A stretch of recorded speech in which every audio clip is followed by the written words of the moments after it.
When Guillermo Del Toro was announced as the director of The Hobbit, he didn't seem like the obvious choice to succeed Jackson, who had grounded Tolkien's mythical characters in tangible, realistic landscapes throughout his trilogy. Del Toro, known for his distinctively imaginative films, seemed like a departure from the established mold. However, it was precisely this departure that held the promise of introducing audiences to a fresh, fantastical interpretation of Middle-earth, awash with Del Toro's signature flair. Del Toro, not previously a fan of Tolkien, poured himself into the books as he sought to honor the essence of the beloved tale while infusing it with his own unique vision. In our mind, he was a director that would do a really interesting version of The Hobbit.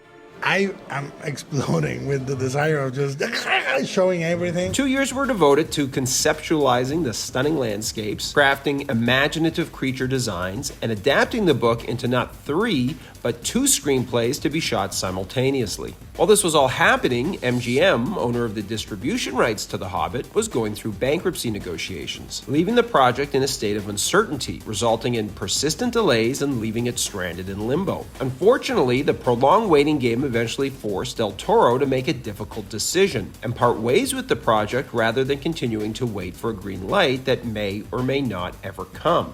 I mean, it's the hardest decision I've ever taken. I have incredible heartache.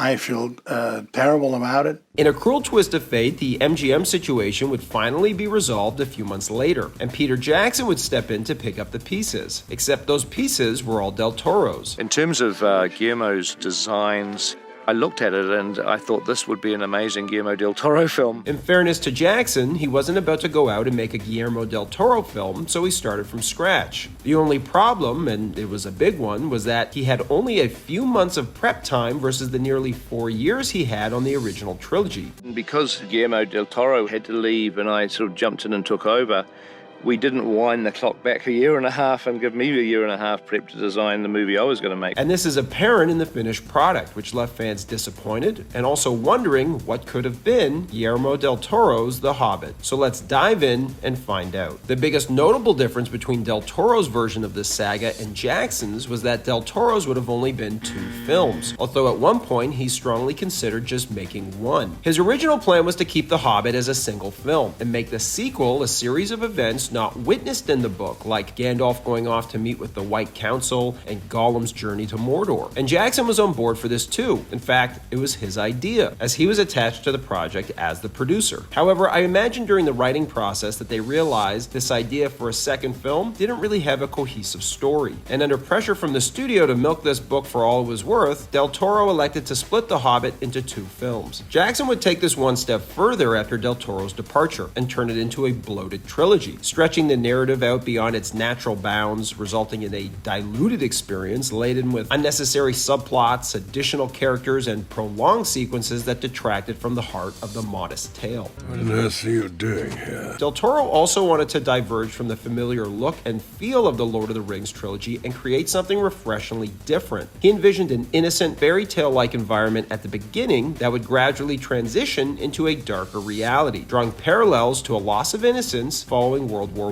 I, a conflict in which Tolkien fought. No doubt the aesthetic would have been similar to Del Toro's previous films, which often have featured tragic stories with fantastical elements set against the backdrop of historical events. Del Toro planned to use digital sky replacement to infuse the films with a painterly aesthetic, color coding them to closely follow Tolkien's vivid descriptions of the changing seasons during Bilbo's journey. Del Toro elaborated on this concept, stating, "There's a green passage, a blue passage, a crimson passage, and a golden passage," intending to progressively blend and juxtapose these colors as the story grew progressively darker, creating a visual tapestry that mirrored the evolving tone of the narrative. The second film, on the other hand, would have served as a bridge, seamlessly melding into a look and feel that tied into Jackson's Lord of the Rings trilogy. Smaug would have been radically different too. Inspired by a contemporary painting of St. George and the Dragon by Victor Stefankin, Del Toro's Smaug would have more closely resembled a snake. Its front legs would also have been disproportionately small, like those of a T-Rex. This would have allowed the dragon to make hand gestures in close-ups, making him much more animated and emotive.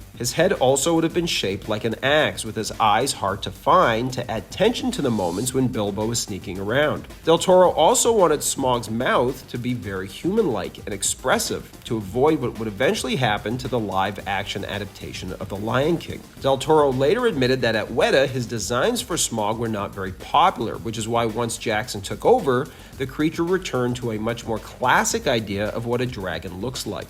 We thought about different designs, and you could do something very imaginative and unexpected. Or give the audience something that they will instantly recognise as a dragon, but hopefully done better than we've ever seen before. Do you think flattery will keep you alive?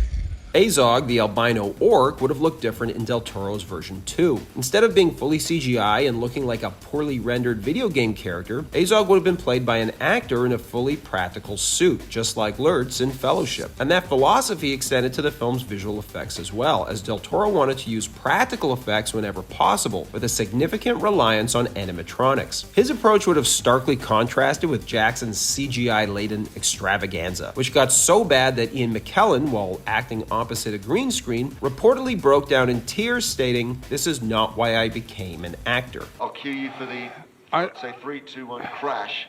Just tell me what happens, and then I'll try and do it without you Okay.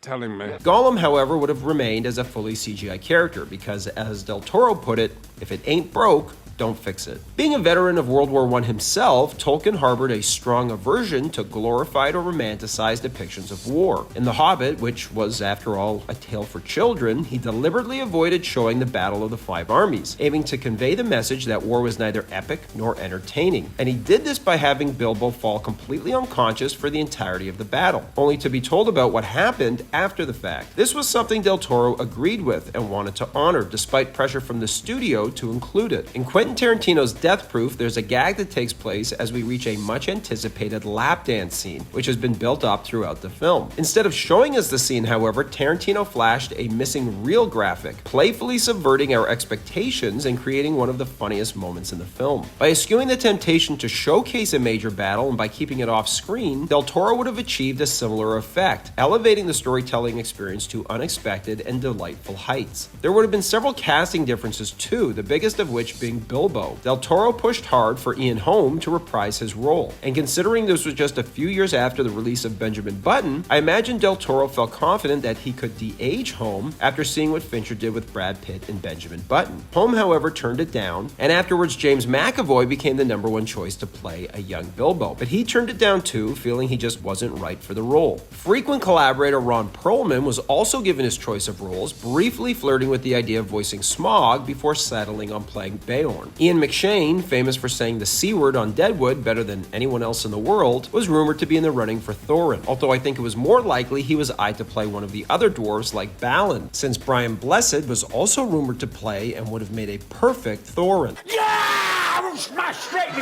Doug Jones, another frequent collaborator of Del Toro's, was cast as Thranduil. It's unfortunate that audiences never got to see Del Toro's fresh and unique take on Middle-earth. His version would have placed a much greater emphasis on the relationship between Bilbo and Thorin, and visually would have been driven by practical effects and a painterly aesthetic. In contrast, Jackson's CGI-laden extravaganza left many feeling cold, yearning for the depth and emotional resonance of not only the original Lord of the Rings trilogy, but also that which Del Toro's vision could have provided. Thanks for watching, everybody, and don't forget to like and subscribe.